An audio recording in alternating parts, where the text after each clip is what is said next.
नमस्कार मेरे प्यारे दोस्तों, मैं Ratnabhushan, train motivator and guide to IAS aspirant, international motivational speaker, leadership trainer, CEO, coach, political strategist and policy adviser.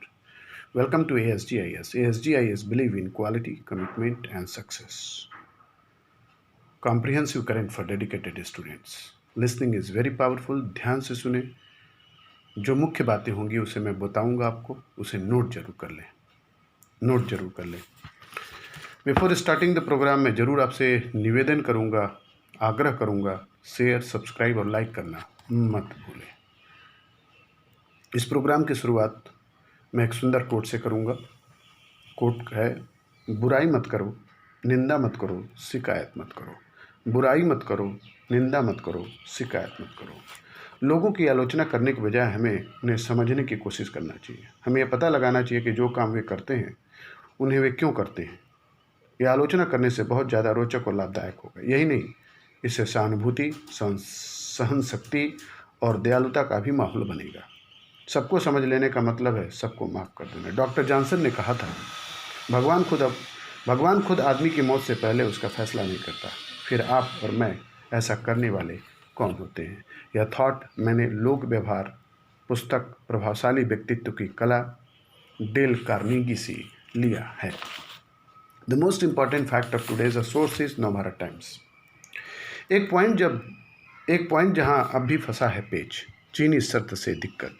Eastern Ladakh में LAC पर गलवान, गोगरा और हॉट स्प्रिंग एरिया में भले ही चीनी सैनिक पीछे हट रहे हों, लेकिन पैगोंग एरिया में अभी भी दिक्कत बनी हुई. सूत्रों के मुताबिक पैगोंग एरिया में फिर चीन फिंगर 4 के पास है. यहाँ दोनों देशों के सैनिक एकदम आमने सामने हैं. चीन इस शर्त पर पीछे जाने को तैयार है कि दोनों देश 2 से 3 किलोमीटर बफर जोन बनाए, यानी दोनों देशों के सैनिक 1.5 किलोमीटर पीछे जाए. लेकिन यह भारत को मंजूर नहीं, क्योंकि यहाँ पीछे जाने का मतलब है फिंगर 4 से पीछे जाना, जबकि फिंगर 4 हमेशा भारत के कंट्रोल में रहा है. फिंगर 4 हमेशा भारत के कंट्रोल में रहा है. डेप्सांग एरिया में चीनी सैनिकों की तैनाती बढ़ी है, जिससे कम करने पर दूसरे चरण में बात की जाएगी.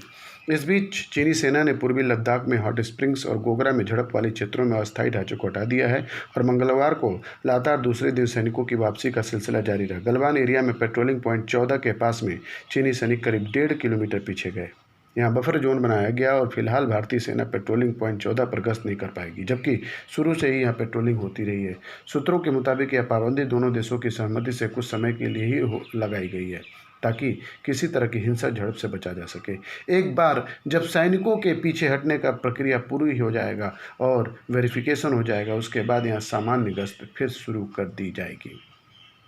अमेरिका का संकेत. चीन से संघर्ष हुआ तो भारत का साथ देंगे. अमेरिका ने संकेत दिया कि भारत और चीन में संघर्ष की स्थिति में उसकी सेना भारत के साथ होगी. व्हाइट हाउस के अधिकारी ने कहा, ऐसा नहीं होगा कि सबसे शक्तिशाली सेना होने के बावजूद हम हालात को चीन के हाथ में जाने दें. अमेरिकी विदेश मंत्री ने कहा, हम टिकटॉक समेत चीन के ऐप को बैन करने का विचार कर रहे हैं. चीन की होगी आर्थिक नाकेबंदी. भारत ने अब चीन की आर्थिक नाकेबंदी की रणनीति बनाई है. चीन से वस्तुओं के आयात को कम करने के साथ ही हांगकांग, सिंगापुर, मलेशिया और थाईलैंड जैसे देशों से आने वाले चीनी सामान पर भी भारत नकेल कसेगा. सूत्रों के अनुसार पीएमओ ने कॉमर्स मिनिस्ट्री को इस बाबत इन देशों से होकर भारत आने वाली वस्तुओं की लिस्ट बनाने के लिए कहा है. इसका मतलब है अब हांगकांग, सिंगापुर, मलेशिया और थाईलैंड से चीन की बनी वस्तुओं को नहीं खरीदा जाएगा तथा इसके रास्ते चीन के सामान को भारत नहीं आने दिया जाएगा. चीनी माल को आने से रोकना. एक सरकारी अधिकारी का कहना है कि भारत चाहता है कि चीन की वस्तुओं का आयात किसी भी तरीके से कम हो. उन्हीं वस्तुओं का आयात चीन से किया जाए जिनकी बहुत ज़रूरत है. जो वस्तुएं देश में उपलब्ध हैं या अन्य देशों से खरीदी जा सकती हैं, उनको अन्य देशों से खरीदा जाए. इसके अलावा जिन देशों से चीन की वस्तुएं भारत में आती हैं या लाई जाती हैं, उन पर बैन लगाया जा सकता है या इम्पोर्ट ड्यूटी इतनी बढ़ाई जा सकती है कि इन देशों से वस्तुओं को भारत में बेचना लाभ का सौदा न रहे. निर्यात संगठन फीओ के पूर्व प्रेसिडेंट रामू एस देवड़ा का कहना है कि इसमें दो राय नहीं है कि चीन का काफ़ी माल हांगकांग, सिंगापुर और मलेशिया के रूट से भारत में आता है और डंप भी किया जाता है. इसको रोकने के लिए जरूरी है कि इन वस्तुओं के एंटी डंपिंग ड्यूटी में बढ़ोतरी के साथ साथ इम्पोर्ट ड्यूटी बढ़ाने पर भी काम किया जाए। क्या है योजना? ध्यान देने वाली बात है, क्या है योजना? सूत्रों का कहना है कि चीन के लिए भारत बड़ा बाजार है। दोनों देशों के बीच तनाव के चलते जब अब चीन की कोशिश है कि अन्य रूट या रास्तों के जरिए भारत में अपना पहुंचाए। इसके लिए हांगकांग, सिंगापुर और अन्य देशों के रूट का सहारा लिया जा सकता है। इन देशों में भारतीय काफ़ी जाते हैं, साथ ही भारतीय कारोबारी का इन देशों के साथ कारोबार अच्छा है। चीन में बनी वस्तुओं को इन देशों में भारत लाया जाता है। इसमें electronic items, computer hardware, mobile phone, खिलौने और अन्य वस्तुएं शामिल हैं। अब जोर इन वस्तुओं पर लगाने की है। यही कारण है कॉमर्स मिनिस्ट्री ने इस पर काम करना शुरू कर दिया है। इस बात का आकलन किया जा रहा है कि कुछ ऐसा किया जाए कि चीन का माल किसी भी तरीके या रूट से भारत ना आए। बेशक इन वस्तुओं का चीन से आयात जारी रहेगा, जो बहुत ज़रूरी है और दूसरे देशों में नहीं मिलते। हालांकि इस चेन को भी धीरे धीरे मेक इन इंडिया से तहत जोड़ा जाएगा। चाणक्य सुने तो चीन को हरा सकते हैं। चाणक्य की सुने तो चीन को हरा सकते हैं। गलवान में भारत और चीन के बीच झड़प ने फिर याद दिलाया है कि हाथी और ड्रैगन का रिश्ता कितना जटिल है। समस्या यह है कि भारत इस रिश्ते के इतिहास को 1950 और उसके बाद के चश्मे से देखता है। 1950 में ही पीपुल्स लिबरेशन आर्मी ने तिब्बत पर कब्जा किया और फिर अक्साई चीन पर भी।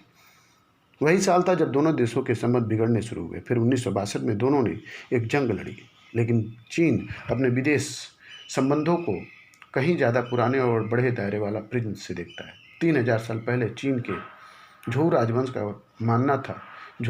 का मानना था कि धरती के आधे हिस्से तक उसका कब्जा हो चुका है। लिहाजा चीन को झोगोऊ यानी मिडिल किंगडम कहा जाता था। इस मिडिल किंगडम वाले नज़रिए से चीन और भारत का गठजोड़ मालिक और ताबेदार का होगा। सुंजू की युद्ध कला। चीन की विदेश नीति और सैन्य कदम केवल इस मिडिल किंगडम वाले नज़रिए पर आधारित नहीं है, उन पर सुंजू की युद्ध कला का भी असर है। सुंजू कहता है हर युद्ध कला का आधार छल है। यानी जब हम ताकतवर हों तो कमज़ोर जैसे दिखें, सक्रिय हों तो निष्क्रिय लगें, पास हों तो लगना चाहिए कि हम दूर हैं और दूर हों तो दुश्मन को लगना चाहिए हम नज़दीक हैं। चीन न तो अपना इतिहास भूला है और न ही प्राचीन ज्ञान। अफसोस है कि भारत भुला बैठा है।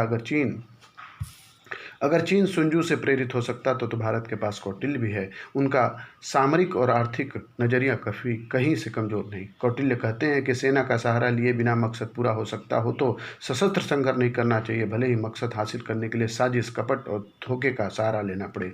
दुश्मनों पर उतारू दुश्मन की तरक्की को नुकसान पहुंचाने वाले कदम को भी प्रगति माना जाएगा। लेकिन कौटिल्य के अर्थशास्त्र में सबसे अहम बात यह कही गई कि समृद्धि ही विजय होता है। हमने इस बुनियादी सच पर ध्यान क्यों नहीं दिया? भारत का चश्मा बदलने की जरूरत है। चीन से भारत का संबंध सदियों पुराना। इस आर्टिकल को लिखने वाले व्यक्ति हैं अश्विनी सांदी। मैं अपना एक पॉइंट जरूर जोड़ना चाहूँगा, किसी भी डेमोक्रेटिक कंट्री में मोनार्की सिस्टम नहीं होना चाहिए। अगर मोनार्की रहेगा तो देश कमज़ोर हो जाएगा। मोनार्की हेरिडिटी डेमोक्रेसी के लिए बहुत खतरनाक होता है। अगर वो रहेगा तो देश सदा कमज़ोर रहेगा। हमारे देश में जब से आज़ादी हुई मोनार्की हेरिडिटी ही रहा, जिससे हमारा देश एक के बाद एक कमज़ोर होता गया। आज ये दौर आया है कि हम उससे बाहर निकलने की कोशिश कर रहे हैं। लेकिन कौटिल्य के अहसास में सबसे अहम बात यह कि समृद्धि विजय होता है। हमने उस बुनियादी सच पर ध्यान क्यों नहीं दिया? भारत का चश्मा बदलने की ज़रूरत है। चीन से भारत का संबंध सदियों पुराना है। कलारियुपट्टू और सिलंबम जैसी दक्षिण भारतीय युद्ध कलाएँ पल्लव राजकुमार बोधि धर्म के जरिए शाओलिन पहुंची थी।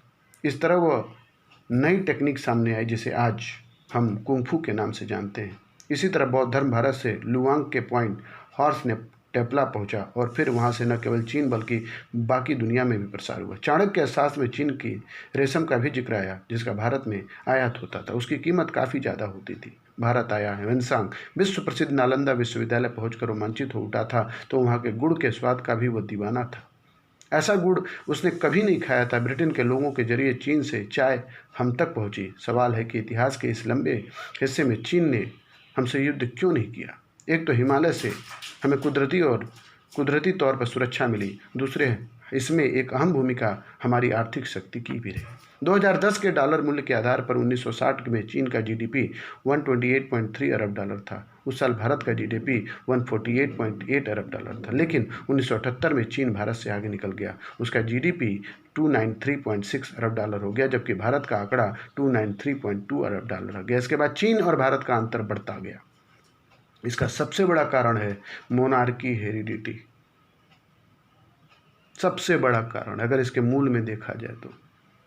इसके बाद चीन और भारत का अंतर बढ़ता गया। 2019 में चीन का जीडीपी भारत का 4.78 हो गया। भारत के एक के बाद एक सभी सरकारें यह मानती रही कि वे सैन्य व कूटनीतिक तरीकों से चीन आक्रामकता का मुकाबला कर सकते हैं। उन्होंने यह बात बिल्कुल नज़रअंदाज कर दी कि आर्थिक असंतुलन हमारे लिए भारी पड़ेगा। बहरहाल सवाल यह है कि क्या कोविड-19 महामारी हाथी के लिए इस बात का सटीक मौका है कि वो ड्रैगन से दो हाथ कर ले? संकट आने पर भारत साहसिक निर्णय करता रहा है। यह महामारी जो ऐसा ही संकट है जिससे साहसिक और बदलाव लाने वाले सोच सामने आ सकते हैं, लेकिन हम अब भी टुकड़ों में सोच रहे हैं। मेरा हमेशा से मानना रहा है कि भारत चिंतकों का देश है, लेकिन विचारों और योजनाओं पर अमल करने में हम बुरी तरह फिसल जाते हैं। हम सबको पहले से पता है कि भारत को क्या करना चाहिए। हमें ऐसा सलाहकार की ज़रूरत नहीं है जो हमें यह सच बताए, हमें ऐसी ज़रूरत है जो उस पर अमल करे।